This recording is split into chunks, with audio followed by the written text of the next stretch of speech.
TSF Entertainment. And welcome back. Welcome back to the TSF Entertainment channel. It's Retro CG in the building this evening, joined by DJ Fresh Your Highness. We're here to knock out episode 6, Bel Air season 3, episode 6, Baggage. What did you think about this episode? This episode, it was a good episode, but again, like I stated in the previous review, it's just they are moving so fast. Like they are fast forwarding the season so fast, and it's not like they're hiding it. It's like you can see it. Like they're moving it so fast, and I'm just like, why? Like y'all have every bit of rushing this to the finish line. Yeah. So, but I'll give it an 8 out of 10 for this episode. Yeah, it was another 8 for me too. I'll give it an 8 out of 10 for this episode. Definitely. All right, well, let's go ahead and jump into this thing then, see what this thing's talking about. Will brings his parents, Vi and Lou, together to heal the past and move forward. Carlton sees a new side of a mirror. Imagine that, Carlton. We seen it from the first time she stepped on the scene. Why you just not seeing it? You seen it? Phil makes a big decision with his career. I feel like Phil just spinning his wheels at this point with this whole law firm thing because it don't seem like it's working out for him the way he wants it to. No. Will picks his mom up from the airport and they're listening to Bill DeVoe, Poison. One of my favorite songs. They're having a good old time, Will's happy to have his mom back in Bel Air. And, it's time for, his mom to pop up, much like on the Fresh Prince of Bel Air. His mom just kind of popped in and out, whatever. So we see that still continues in this version of Bel Air. Yeah. All right. So they having a good old time or whatever. And they pull up to the mansion. Well, Viv and Uncle Phil are outside, and the protesters are now starting to gather outside his house regarding him representing the Campbell guy for the development. Yeah. And Viv is like, should we have Jeffrey handle this?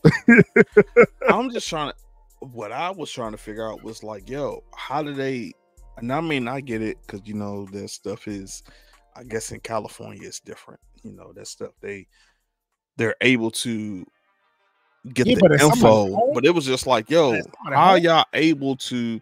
I would think where he lives at is like a gated community of some sort, but I was like, okay, they're in the hills, but it was just like, how y'all able to just get out in front of my crib and just do this? Like, I feel like that's you call the police up and have these people removed from your home. Like, this is private property. Yeah. Like, protest across the street in somebody else's yard, but not in mine. Exactly. But I guess it's public. I don't know. So it just threw me off because I was just like, how y'all know where this man live at? And y'all just in front of his house protesting. Yeah. But I also, and if y'all could correct me if I'm wrong, I think we saw something similar to this in like season 1 or maybe season 2 when he was running for DA office. Yep. Yeah. And we saw like a whole protest in front of their crib or whatnot. So we know that this whole gentrification, this whole development it's split down the middle because you have some people that are for it. You have a bunch of the business owners in the area that they're trying to develop in are against it, and they are just vehemently against the whole thing. But I feel like situations like this, even in real life, could be handled a little bit different. Okay, you want to redevelop the area, but don't push the business owners out. Make a place for them. Make a place for them where they have a place where their business can continue in your new development. I feel like, especially with Charlie's Vinyl Shop, it's a music store. Yeah. I feel like that you could have just give him a little boutique somewhere off to the side somewhere and say, okay, here, we need this particular place. We need this particular area for the development, but I'm going to give you this. Yeah.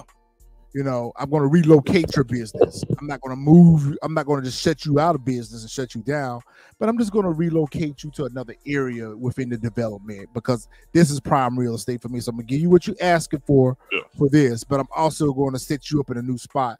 I feel like in real life, if they did more of that with business owners, especially people who've been in business for a long time, instead of just pushing them out into the street, give them a place where they can actually be part of the development. So now you have their support, you have their endorsement, and they also get to keep their business.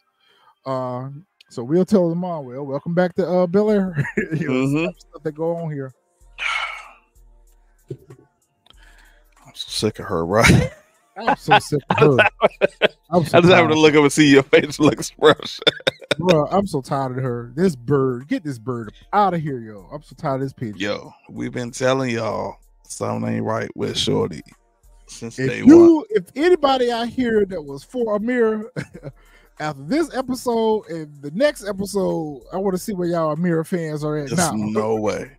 Especially with, like you said, Spencer showed concern when, like, we just saw him looking at them two kissing and hooking up. Like, he knew this then in the making. Like, he was just like, yo, he looked was like, okay.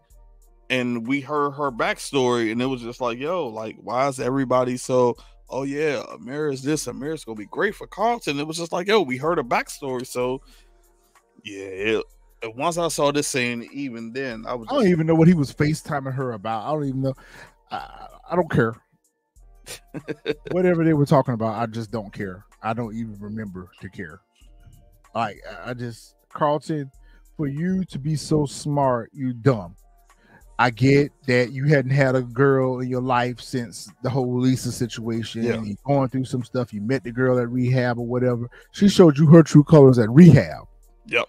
So I feel like you should be a little bit more guarded, especially with who your family is. Y'all are rich. Like, anybody that come into my life and come off that strong, I'm gonna have to be like, I think he's just blinded. I think he's blinded because of how sucker for love is what they say. No, not even that, because of how it ended before they showed up. Yeah, he just blinded. You know, it is what it is. Nose wide open. He's about to get ready to get some, and then, like, now his nose, he just blinded. It is what it is. You know, she's about to get ready to give him some, and now it's this whole Amira thing. So I was actually shocked to see this, though. Like, I didn't think we would get the whole Jeffrey and Penelope, you know, connection thing. So it was actually dope because I didn't think we were going to get it. I thought for sure, I was like, we're probably about to get bits and pieces, or maybe like a good couple of minutes of no, we got their backstory. Yeah, and we got their backstory. So that was actually dope. It was dope that we got that. It was. We got their backstory. We understood Jeffrey's motivations behind why he left London and what that left Penelope in. Penelope is trying to give him some advice on how to resolve the issue, because until they resolve the issue, that they're all going to be in danger. Yeah. Excuse me.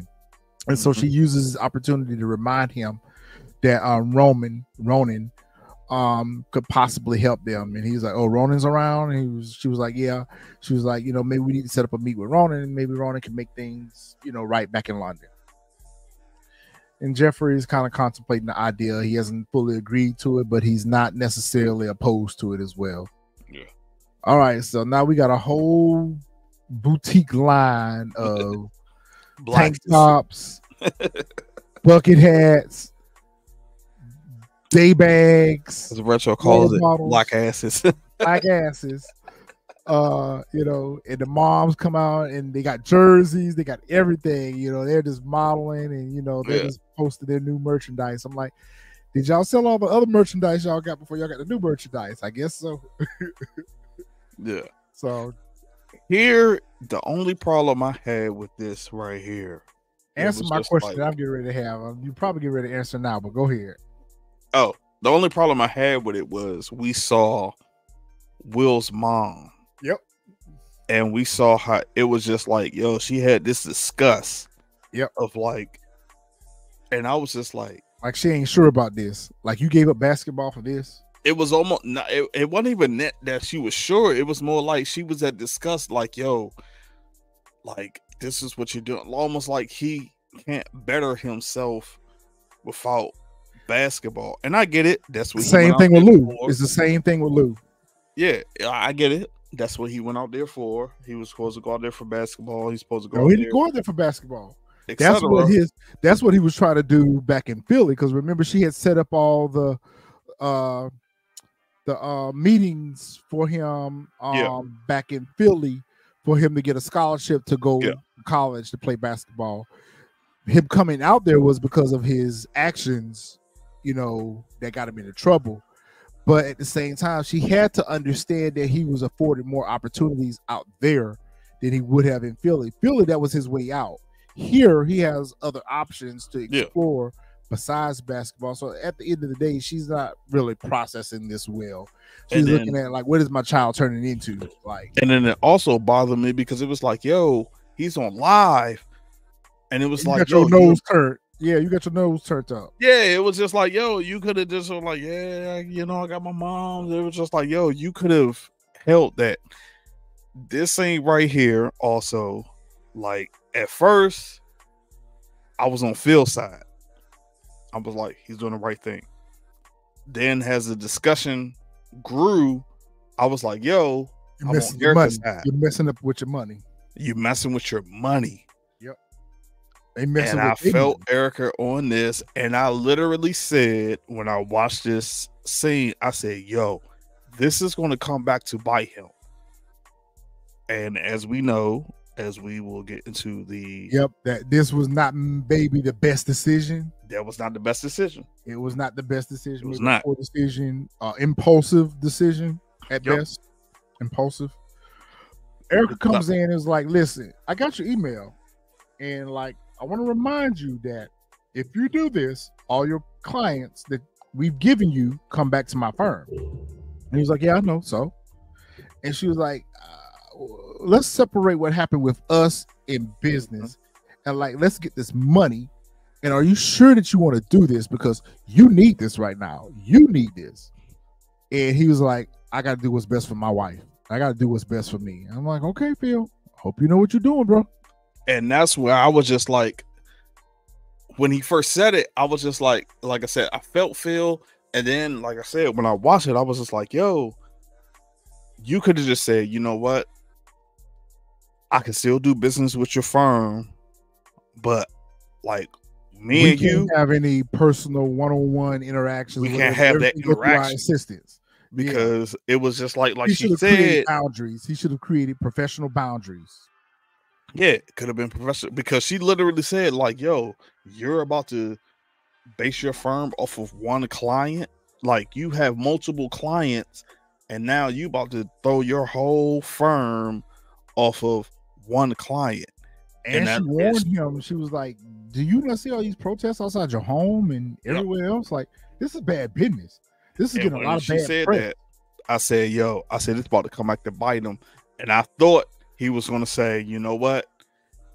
I'll stick with your firm, but I won't have any dealings with you. These are like, we can still keep it, whatever business. But I was like, as soon as he shut it down, I said, yeah, it's not about to be what it is. And I thought that's what it was going to be. And I get it, it's your wife, the whole situation. But it was just like, bruh, she was ranking you all in your money.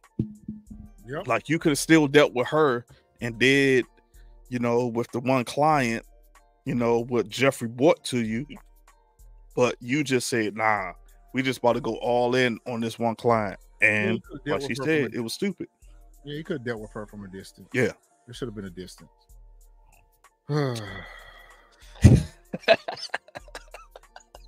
It's crazy. I'm sorry, y'all. Y'all gonna have to get used to it because every scene that this pigeon is in, you're gonna get a handshake from me at the very least. This is when I knew right here. I was like, yeah. I was just like, yo, how you coming to? But I need Spencer to drop the bomb because I feel like Spencer is seconds away from saying what the ultimate, the big reveal is with Amira, and I think it does have something to do with what she keeps hollering about We'll get to that. But you know, he was getting ready to drop the bomb on her right there. And she was just rude to him. She came in and said, "Oh, I heard you told Carlton to stay away from me and blah blah blah blah." And he was like, "I know you." He gave her that serious look, like when Spencer made that face, you said, "Oh." I'm like, okay, how and well I thought we was gonna get it then. Yeah, I thought we was getting ready to get it then. I thought he was getting ready to go ahead and drop the bomb on us. Yeah, like, you know, I got a theory. I got a couple theories, so we're gonna see which one pans out. But anyway, she was rude to Spencer and told Spencer to mind his effing business, basically, and that her and Carlton were gonna find a new meeting. Where's the lady? And Spencer and what I don't like about her is, and I need Carlton to drop his a little bit, because you don't speak for me. And she's creating this habit where she silences Carlton and let me do the talking for both of us. Nah, you talk for yourself. Don't talk for me. And, you know, Carlton's like, yo, what the hell? Like, why did you go off on Spencer like that? He trying to help us or whatever. She, never mind that. Let's go. And I'm like, okay, she's dismissive to your concerns. You're seeing red flags already. Like, you might need to pull her chain back a little bit because she's barking a little too loud. You might need to pull her chain back a little bit and find out what's up under all this. Because she puts on this facade that she's this doleful, nice girl, wholesome girlfriend or whatever, but then she comes across real aggressive with people that seem to want to try to do right by them. Mm-hmm.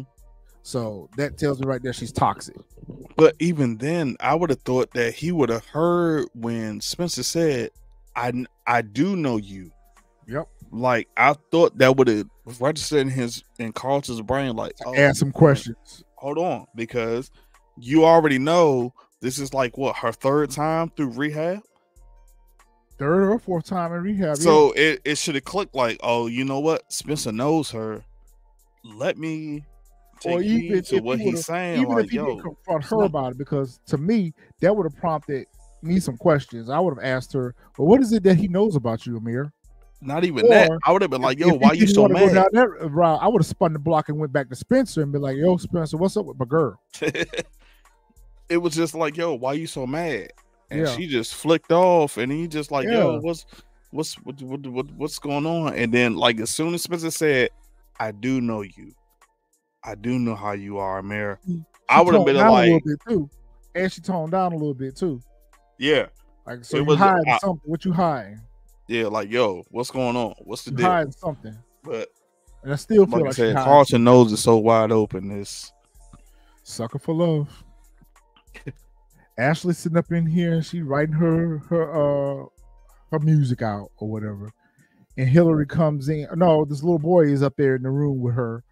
And I think it was her dad that came in, or her mom came in. No. Yeah, her mom came in and was like, Ashley, first of all, at this point, you haven't even introduced this little boy to your parents. You got him all up in your room. Exactly. When I first saw it, I was just like, yo. I was just like, okay. And then she comes out and was like, oh, he's I think she says non-binary. He has these verbs. And I was like, what the hell does that have to do with him being in your room? And your parents don't even know who he is. Don't know. Don't even know how old he is. Because Aunt Viv was shocked. And it doesn't sound like he goes to Ashley's school either. I was just like, yo, like, really? Like, I feel like this little boy is going to be a problem. Not that kind of a problem, but a different kind of problem. I think he's going to be the type of problem that's going to have Ashley smelling herself a little bit. Yeah, I agree. And we're going to see that. Yeah, because it was like, well, okay, well, you know, keep the doors open. Supposed to be up in the room, but okay, keep the doors open. And I was just like, nah, you said ain't supposed to be up in the room. Why he up there? That's right. Like, you listening? Y'all live in a mansion. Y'all they would have been outside by the pool. If they would have been outside by the pool, you know, in the garage or something. Like, nah. You know, y'all need to take y'all asses downstairs. Right. Say, y'all need to go sit in the living room or whatever y'all doing. Sit in the living room, the kitchen, outside by the patio, something. But you don't need to have them up here upstairs. So I felt him on that. So this is an opportunity for Will to kind of update his mom on what's been happening. And is this where he brings up Lou? Yep. Yep. And she instantly shuts him down. So, Will's like feeling defeated, like, damn. Because you show him the picture. Showing the picture. And, she kind of sidestepped her way out of it. But you also saw that she wasn't happy with the fact that Will was trying to make this reunion. Yeah. And that told me right there that she had something to hide too. Y'all put all this blame on Lou, but it also told me that Will mom ain't squeaky clean either. Not at all. So we'll see what happens with that as the episode progresses. She was like, I don't want to. She was forcing it because she even said, like, yo, and I was just like, and I thought, and of course, once we get to the scene, I thought there was going to be some type of big reveal as to why she was pushing so hard for Will not to reconnect with Lou. Yeah. I thought it was going to be something else. I thought it was going to be something there where it was just like, yo, this is what it is as to why she doesn't want him to reconnect with Lou. Like, or, what I'm saying, be all together. But we didn't get that. So I was just like, okay. I was just like, that's what it is. Okay. Yeah. That's what it is. She just doesn't want to deal with Lou. She comes across, as a good mom, but at the same time, like, your son is a teenager. He has questions about his father. Yeah. Whether you get along with the man or not, you have to understand that that's an important part of his progression into a manhood. Exactly. That he needs to understand why his father wasn't in his life. You've come to terms with it, but he hasn't come to terms with that. And you're not giving him any viable explanations as to why his father hasn't been around. So you need to do this for him more so than for yourself. Exactly. So she sit down with Vil and she uses this opportunity to, make a little dig about her parenting style, which I kind of somewhat agree with her on the parenting style. But I'm like, your parenting style ain't much better either, because you had to send your son out here because he got caught with a weapon. Like, so let's not compare parenting styles, Ma. Your shit ain't all. You ain't parent of the year either, okay? And what's funny with this scene was, I mean, it's not funny, but it reminded me of the original Fresh Prince of Bel-Air. Yes. So I think it's season 1 when Aunt Viv comes. I think it's during Thanksgiving. Yep. And she tells Aunt Viv, like, yo, you too soft on your kids. Yep. And she makes them cook Thanksgiving dinner. And of course, they mess it up. And it was just like, yo, I was like, yo, this is definitely Fresh Prince of Bel-Air. I was like, this is this whole thing. But Viv had some points. She was just like, yo, like, okay, you say I'm doing this, and like, yo, hey, you doing the exact same thing. Like, hey, we got sons. It's like, it's not hard for them to express their feelings. So like, we got to let them express their feelings. And so I was just like, okay. I was like, all right. I agree with both sides. Like you said, I agree with both sides. So this was actually a dope dialogue. And I kind of wish that, like, and I get it because, like, in the original Fresh Prince of Bel-Air, we didn't see Will's mom that much. But I wanted to dig just a little bit deeper. Little bit deeper. But this also is what made this episode so dope. And once we get to that scene, I'll dig into it more. Wait, Retro. I feel like this is the same scene that we seen last episode. I feel like it's the exact same scene, same dialogue, everything. Like, y'all talk about this client, and how is this going to be good for the firm? Is this going to be bad for the firm? The decision to part ways with Erica's business, and Jeffrey, you were right. I got to pull away from Erica and get clients of my own, but you also need to be working on getting other clients besides this Campbell guy, because you need more than just him. Yeah. It was just like over and over again. I was just like, this was over and over. Felt like that was scene that could have been, deleted. This scene here, I was just like, oh, okay. I mean, I get it.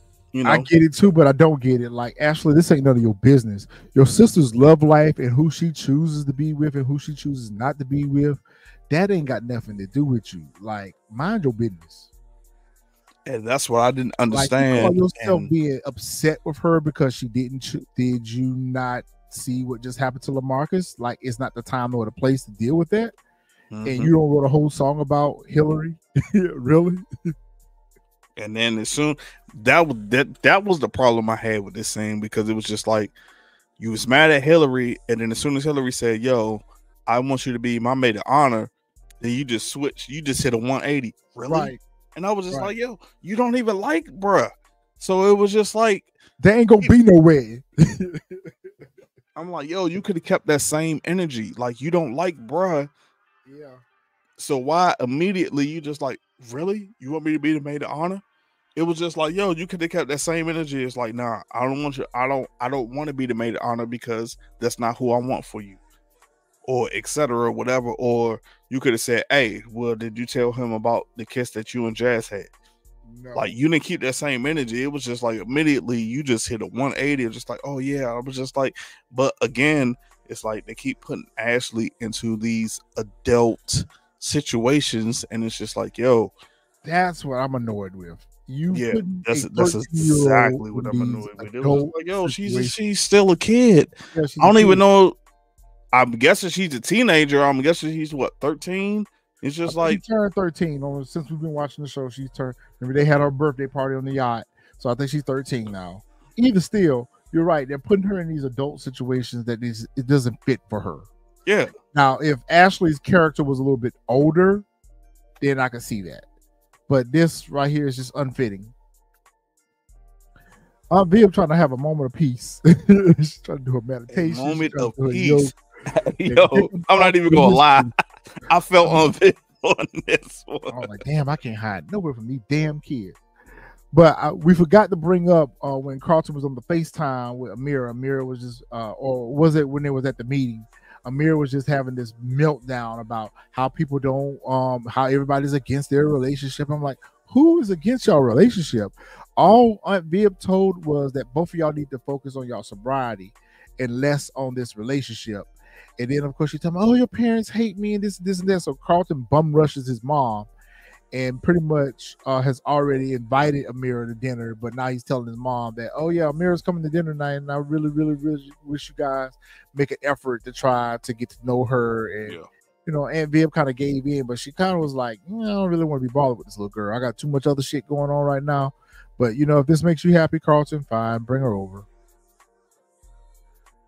He's like, thanks, Mom, you're the best.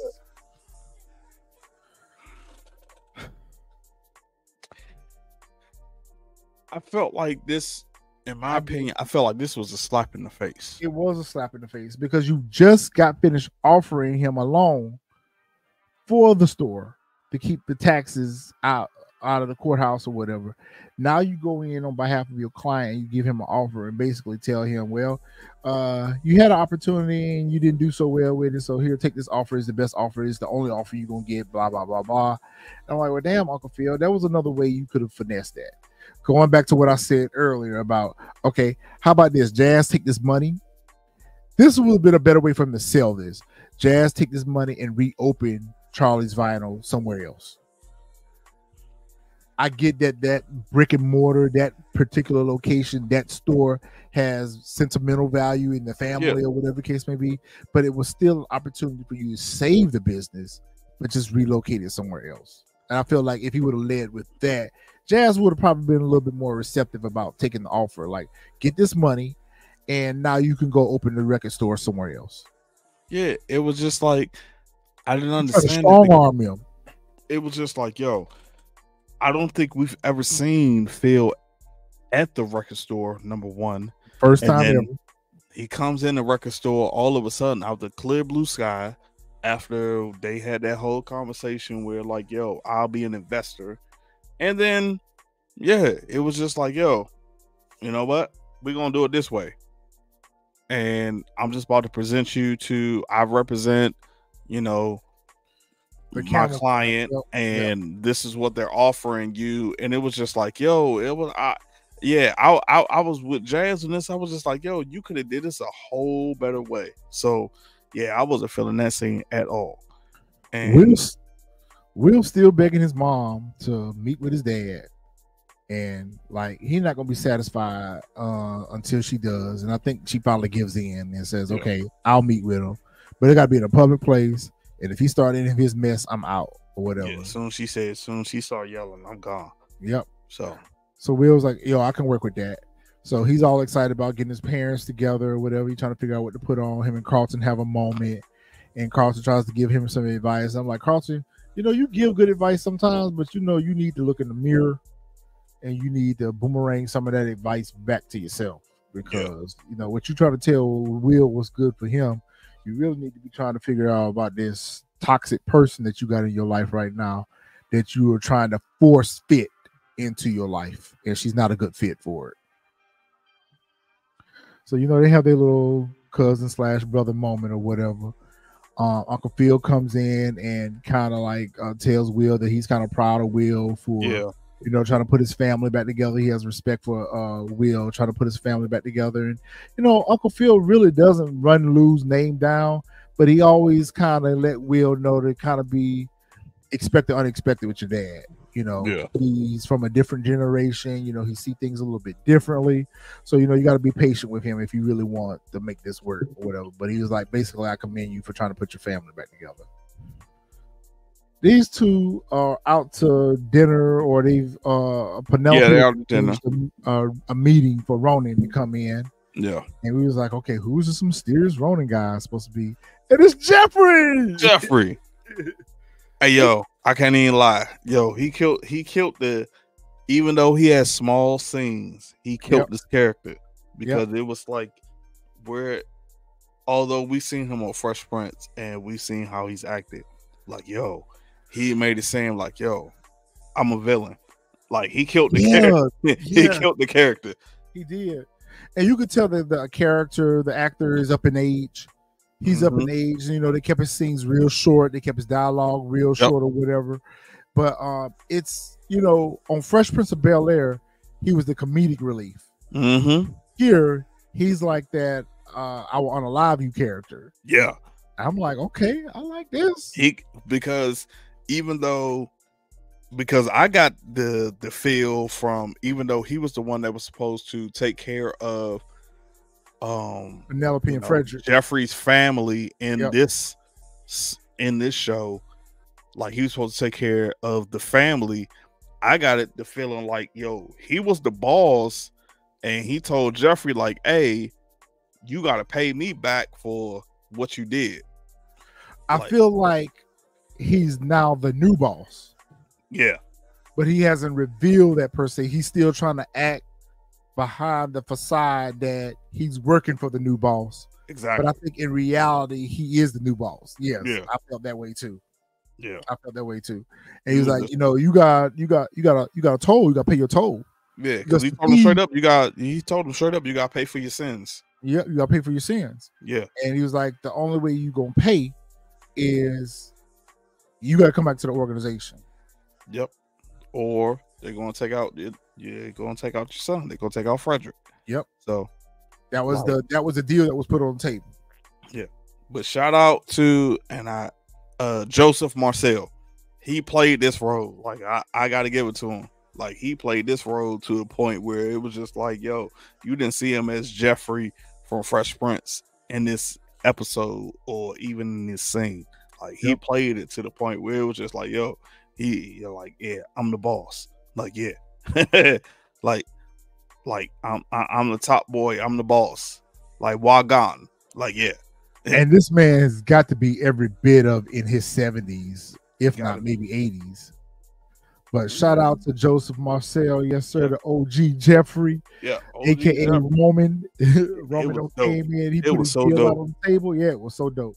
And he was smooth with it, and he even had Jeffrey shook a little bit. Yeah, Jeffrey seemed like he was a little shook. And that's what made me think that he was the boss. Yeah. It was just like, yeah, because he was shook. Like, yo, like, I shouldn't even be talking to you. Along with Penelope, it was just like, yo. And Penelope's like, yeah. And I was just like, yo. And then, you know, we saw he had a bodyguard with him. So that's why I was just like, yo, this man, he must be the balls. new This boss. man is Yeah. about to, you know, take you off the map, bro. Like you got to get that together. So it was dope to see. And I guess he was just a spokesperson for the actual organization to say, like, hey, they want you back in. This is what you need to do. If you don't do it, then they're gonna take your son out. So what you gonna do? They're at this dinner that they've arranged for Amira to come by, and I'm kind of glad she didn't come because I just wonder how embarrassing that would have been, how that girl would have acted at that dinner. I was just hoping, and the crazy part about it is, for Carlton's sake, I was kind of glad she didn't show up because I was like, this girl's a loose cannon. Ain't no telling what gonna come out of her mouth. She gonna have one of her temper tantrums. Uncle Phil or Aunt Viv gonna say something that she don't like, and she gonna go off on them. And I was just cringing at the fact of her having that dinner with them. So the fact that they had her not show up, I was like, that was the best thing they could do because it would have been embarrassing regardless. And Carlton's kind of like embarrassed right now because his parents was like, we tried to tell you about this girl, but you know, throwing her up in our face. So and it was, and I felt bad because I was like, yo, we jumped on Aunt Viv, like, yo, you just jumped on Shorty, you don't know her, etc., whatever. Like, and she read her just what she read her for just what she showed. It was right. Unstable, toxic person that need to be focused on themselves right now instead of trying to, you know, throw that at Carlton. So they're like, shall we eat? Yeah, Carlton was like, let's just eat before it get cold. And I was just like, dang. I was like, Aunt Viv was right. And she like, kind of had that look right now. I'm like, I told you so. Try to tell you. Try to tell you about this little girl. But you didn't listen, so. Will Carlton made arrangements with Spencer for Will and his mom and his dad to kind of meet at the meeting place. You know, they wanted to meet at a neutral place, and I felt like this was the appropriate setting for them to actually have their meeting at, was a place where people go for rehab and counseling and everything. And I'm like, okay, this is a perfect spot for them to have their meeting. And they sit there mad at each other, mad at the world, and they start even a little argument right there. And Will kind of, you know, put both of them in their place. Like, listen, I brought y'all here not for y'all to fight with each other, but this is for me. That's my time. Let me have my moment with y'all, figure out what we can do to heal this family. And I'm like, damn, this is the child, you know, trying to bring his parents together, something they should have done on their own. He's facilitating. So I thought that was real big of Will. This was the best part of the episode, in my opinion. And it hit me like I haven't been through that because, you know, my pops, he's been there, you know. I'm not even going into detail, but it was just like, yo, it hit me more so because it was just like, yo, and I felt like in the Black community, this is something that needs to be, like, it needs to happen. Because it's something, yeah. You know what I'm saying? Like, he was just like, yo, you know, we need to have these conversations. And so it was just like, you know, so that whole scenario, that whole scene of all of them just like, yo, we need to have this therapy. I just felt it. I was just like, yo, this was the best part of the whole episode for me because it was just like, yo, that's what was needed. It was just like, yo, you know, I'm a kid. I was born into this. And y'all not seeing eye to eye. Y'all two need to heal whatever, you know, traumas y'all have. And then we need to bring it together. So it was so dope to see it. Like, I mean, it's hard to go into words. Like, it like I said, I didn't go through it, but it kind of touched me at the same time because I was just like, yo, this is so dope because it just showed the vulnerability of all of them. And it was just like, yo, this is what needed to be done. And this is what Will needed. And this is what, you know, his mom needed. And this is what, you know, his pops needed. Like, they all needed to just come together and just have this big conversation and just heal. So I was just like, yo, this was the best part of the episode. And I kind of wish like I mean, although they kind of touched on it for for a while, but I kind of wish they would have ended the episode on this, because it was this is how the episode should have ended. I agree. That's how the episode should have ended. Was just like, yo, they came together, and now the trauma, they just kind of healed, and it was just like, yo, this is kind of like, in black households, this is something that doesn't happen. Like, people don't go through therapy. They don't talk through it. I'm probably going to get eviscerated for this comment I'm finna make, but I too grew up in a household with both of my parents, and I also got to witness when my parents were at odds with each other, and sometimes they resolve those things in a mature way, and sometimes I feel like they resolve those things in an immature way. And I feel like Will's mom could have provided this closure long before now, long time ago, because it was her feelings towards Lou that resonated off on Will. It was Aunt Viv and Uncle Phil and everyone telling Will all his life that his father was a bad person and this and that, but you all knew the truth. But nobody felt obligated to tell Will the truth. It was easier for you all to have Will to hate his father versus telling the role that you played. And I felt like Will's mom, she got a pass. But if I was Will, I would have looked at my mom and said, Mom, you could have cleared this up long before now, because he had been asking her over and over again about what the beef was, and she would just always put it off on him going over here robbing that dude. It wasn't until she revealed her part in it, which was very minimal. I'm not gonna say, it's just like she said, I didn't tell him to go over here and rob this guy, but I also did tell him to get what was yours. And I was putting pressure on him that, listen, we got a small baby here. I'm not staying in this apartment another night with the heat out or whatever. You got to get out here and make something happen. So sometimes us black men are pressured by the women that are in our lives to do something that, could he went out here and got a third job or a second job or whatever the case may be? Yes. But at the same time, when you got a young child at home and you got your old lady at home, she's not happy, all that weighs heavy on a man's heart. So I'm not justifying what he did. I'm not justifying what he did and say that he was, he was right to go over there and rob somebody or whatever. But all I'm saying is Will's mom was somewhat of a catalyst to what happened. Yeah, she sure was. Because I ain't gonna lie, watching the scene, I ain't gonna lie, damn near brought me to a tear. And I was like, yo, I ain't even been through this, but I'm like, sheesh. And I was just like, yo, this what y'all. And it also made me mad because I'm like, yo, we on season 3. This is something we probably should have got last season. Like, or at least we're on episode 6. We could have got that at the beginning of the season. To the house, he tried to tell Will then that your mom is not who you think she is. That's right. She sure did. Went off on him or whatever the case may be. So I feel like Will's mom could have made this happen much easier and much sooner than she did, because she's holding on to her anger towards Lou, but not realizing that it's feeding into Will's anger towards his father as well. So I agree with everything you said about this thing. I thought it was a dope scene too, and it was exactly how it should have ended the episode. This pigeon flew over to Carlton's house. Carlton, I wouldn't even answer the door for her. I'm like, what you doing here? Like, why are you here?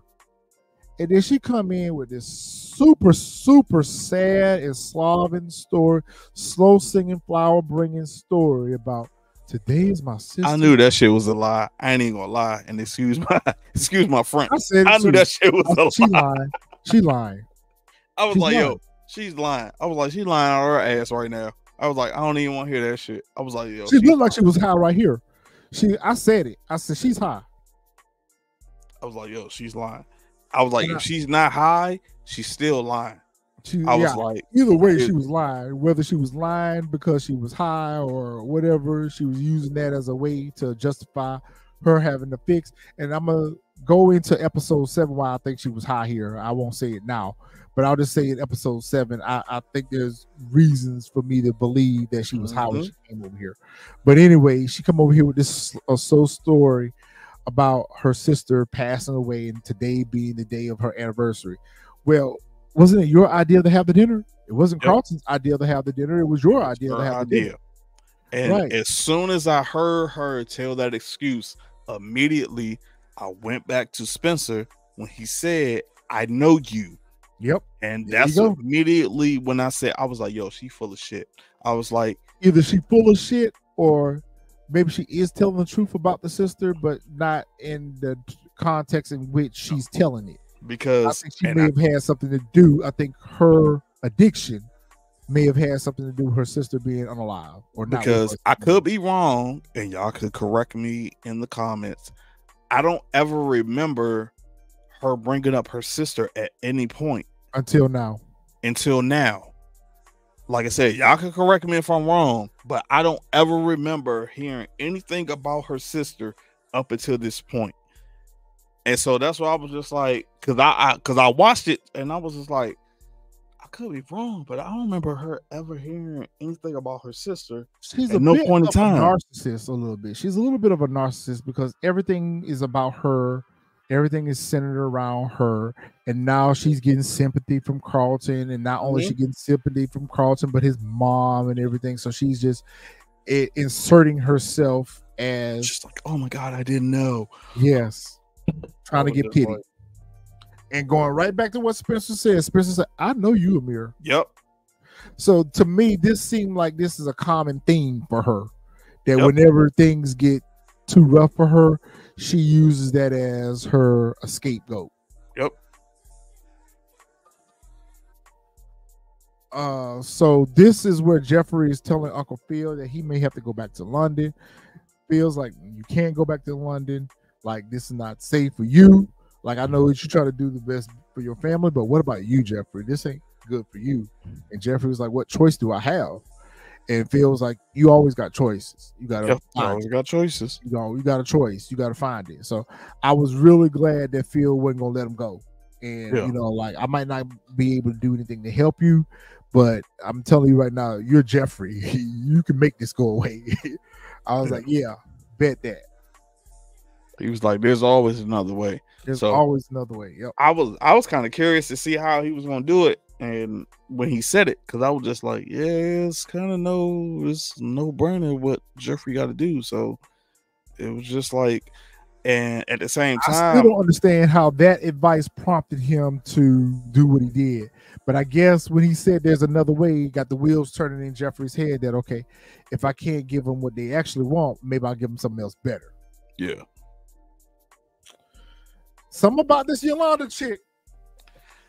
Something about this Yolanda chick. She might not be as toxic as Amira, but I don't she think got that an underlying, something about her. underlying, whatchamacallit, yeah, she Something got an about her. underlying, I forgot what you call it, but something with her is like, Ulterior yo, motive. she got an ulterior motive. something. like- It's something about Miss Yolanda that I'm not. I'm not Not feeling. getting this. Yeah, I'm not feeling it either. I'm not I'm getting not this feeling warm and fuzzy feeling like Jazz. I know you went to school with her and everything, but she might not be what you think she is. Mhm. Or let me just put it to you this way: she's the normal politician. like she's a it's normal something there. politician. And basically, she's using Jazz as a vehicle to push her own agenda. Exactly. That's when I say there's something there. That's what's there. She's pushing Jazz. She's using Jazz as the vehicle, as the bulldozer to push her own agenda. And like, she kind of reminds me of a female version of Rashad Tate a little bit, where she's manipulating Jazz Yeah. in so many words. Yeah, And, because she brings it up, and that's when she's like, and you she know, pulled on his heartstrings by referencing his uncle. because I feel like at one point Jazz was going to sell. Exactly. That's what I was thinking too. I Until think she Jazz came was over going and to started sell whispering in his until ear. he talked to her, and then he turned around and saw that picture, and that's when he was like, "Yeah, nah, I'm not I'm going gonna to keep sell." fighting. Because we never know, because we don't know how much he was offered. Like, of course, we know he was behind on taxes, but I'm sure it was more than what he was behind on taxes on. And what the business never is probably know. worth. Because I think Uncle Phil even said that. He didn't say a dollar amount, but he said this is a very good offer, better than what I would have expected him to offer you. Take this deal. Basically, he was like, take this deal, because he even said at one point, take this deal and you're set. Yep. So I'm sure it might have been in the million. Store is that important to you? Just open it somewhere else. It's no different than saying I'm gonna have a second location. You know, you may lose the history in this building, but the legacy still lives on. You know, and I'm thinking to myself, and I ain't trying to throw no shade, but it's a record store. It ain't like it's not a big, huge, profitable business to begin with. You might sell a few records here and there, but it's enough to keep the lights on, I guess. Will's like, thank you for doing what you did. You know, I think there's hope. You know, I'm so glad that you and Lou were able to resolve y'all issues, so they have their little tender moment or whatever. And I just feel like it's just an extension of the previous scene where they were sitting out there on the patio. That now this is just the aftermath of it. Yeah. To me, I was just like, it was, but I mean, like I said, I guess it was needed. Yeah, I guess so. But I don't know. Oh my God. Get your dude, bro. Get your boy. Get him away from this girl. And I didn't understand it because I was just like, yo.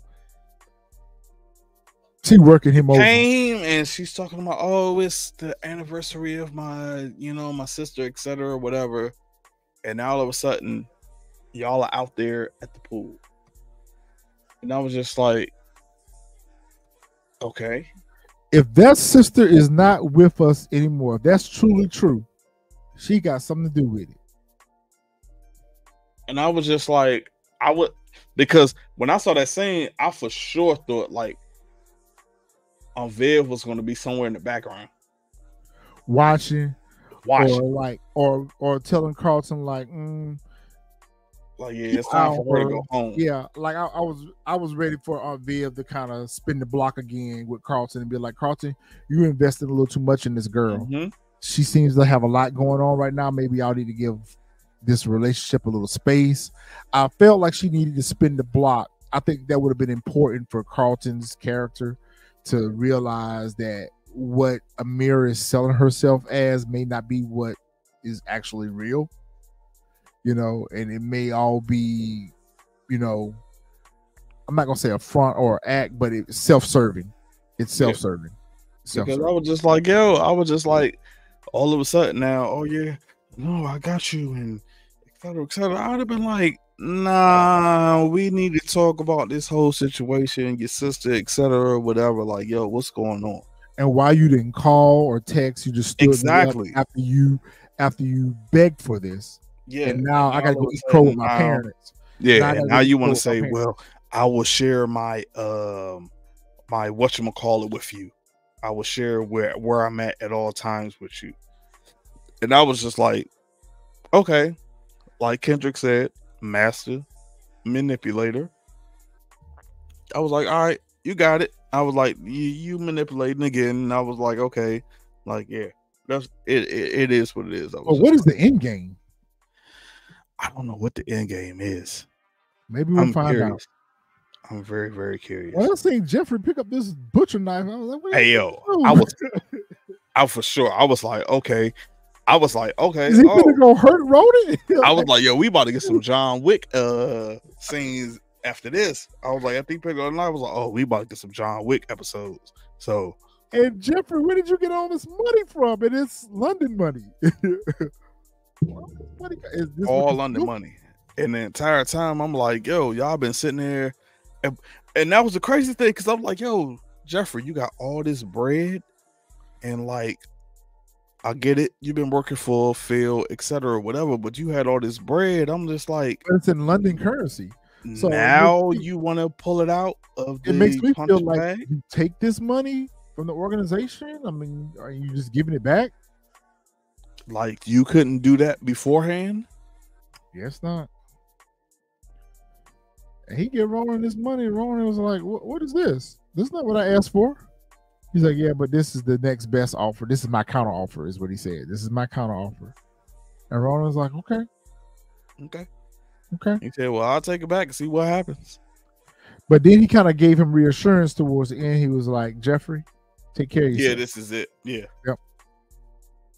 So basically saying that I'll make this work for you, but that's a wrap. But I got a feeling that's not going to work. I got a feeling that this gonna come back up again. I have a strange feeling before the season's out. This is gonna come back on them. Or if it doesn't come back up before the season, I think it'll come back up in future seasons. I think a lot of what we're seeing with this season of Bel-Air, I may be wrong, but I think they have a new showrunner this season. So I think that's why we see such a difference in characters like Ashley. Everyone else seems to be kind of written the same, but Ashley's character, they seems to keep reintroducing the character in different ways to us. Everyone else seems to be kind of in line with what previous seasons the characters were, but Ashley and Jeffrey seem to be written a little different this season. Yeah.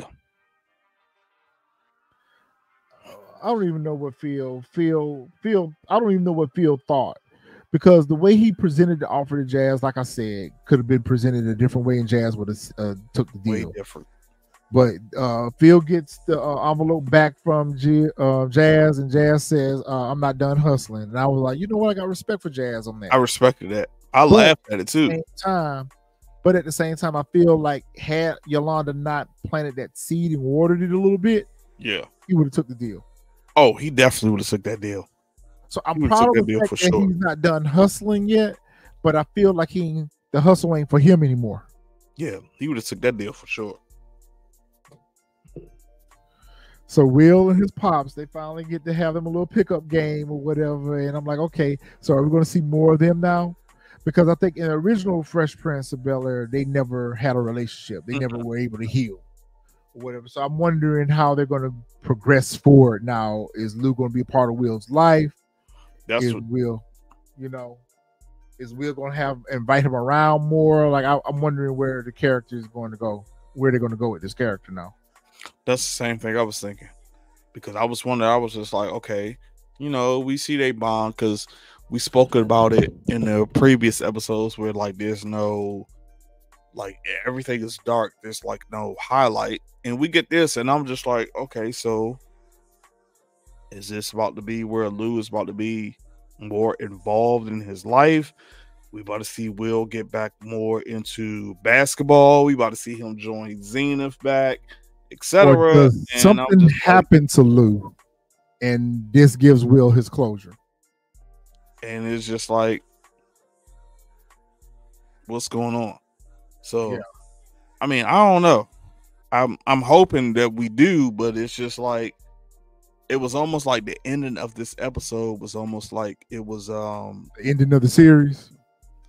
Yeah, it was almost like, yo, this is the last episode. We're like, it was like the episode. It was the last episode of the season. We're like, oh, him and Lou they make up and they play basketball, and now they go out on a good foot. Because that's how we saw it. They play basketball, but then the next episode is just like, they move past that. Yeah, they move past that. You could tell time passes between the different episodes. They just don't never announce how much time has passed between episode to episode. They don't announce that. It almost feels like because he's on this peaceful journey. He's trying to put his family back together. He gave Will all the possessions. It makes me wonder does he have like a terminal illness, or does he look for himself not to be here any longer, and this was the last thing he wanted to do on Earth, was to make sure that he healed his relationship with his son before something happened to him. It is the way that the character looks, and we all age or whatever, but the way the character looks like he could be ill, and just haven't revealed that to the audience yet. It hasn't been revealed yet to the audience, but it just feels like closure. It just has closure written all over it for me. Like, this is the closure of this character's arc. the box with the possessions and everything in it. Will keeps going back to the box. We even seen it in this episode as a prop. It was sitting next to him and his mom when they were talking. Yep. And now even in the next episode, the box appears again. So I just like, are they preparing us for the end of Lou? Yeah. We'll see. We'll see. You know me and my theories. Yeah. We got some more. Because once we got get some into more. it, like I said, once we get into it, we're gonna Boy, y'all come back for episode 7. whoo. Woo! When we get into those, boy. That's where we're gonna talk about some stuff. All right, so that caught us up. We're caught up. So we're gonna try to see, can we knock out episodes 7 and 8 maybe tomorrow, or at the very least we'll try to get episode 7 and 8 out before Thursday's episode, because you know Thursday's episode probably gonna give us 9 and 10 and we're done. So you know, we got to get y'all caught up, because there's a lot to If talk we about. even gonna get it, they might take a break, or we might just get one. If we get one, I can live with that. Yeah, because But I feel like it's too late. because to this do week that we only now. got one, right? No, we got 9 and 10. We got 9 and 10 left. So I'm like, No, if but I'm y'all- saying like this week we only got that one episode. Yeah, we only got one episode this week, Are you sure? Because I thought they were dropping 9 and 10 this week too. so we got 6. We got 7 and 8. We got Okay, to do 7 and 8. okay, so we ain't got gotta do 9 and 7 10. and 8. Well, we'll see. We'll see. But I think it would Yeah. be stupid for them not to drop 9 and 10 together, because I mean, you've dropped everything else. Why wait till the last 2 episodes to give us one by one? It's kind That of is true. pointless. That's The season is over. It's pointless to do that's that. very, very true. Don't string us out unless 10 really goes out on the cliffhanger. Make sure y'all hit that like button and drop y'all comments, share the video out, all that good stuff. But unless episode 10 goes out with a banger or a cliffhanger type ending, which I think is going to be Hillary's wedding and Hillary not showing up, or something prevents them from getting wed, Yep, we'll see. yep, we It's got to definitely be will. something big, like a shocker or something, for me Yeah, to week for we episode definitely 10. From what y'all showed me, I'm not looking for a big aha moment in episode 10. So we'll see what happens. But definitely, yeah. I'm same here. Something big got to happen. Yeah, for the something last big few got to happen for episodes. me to Something wait. big got to happen. I don't know what's gonna happen, but something big got to happen.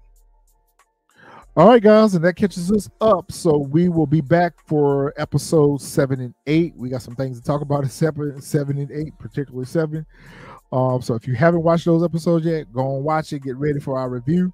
Make sure y'all drop y'all comments down there, and we will see you guys in the next recap. For sure.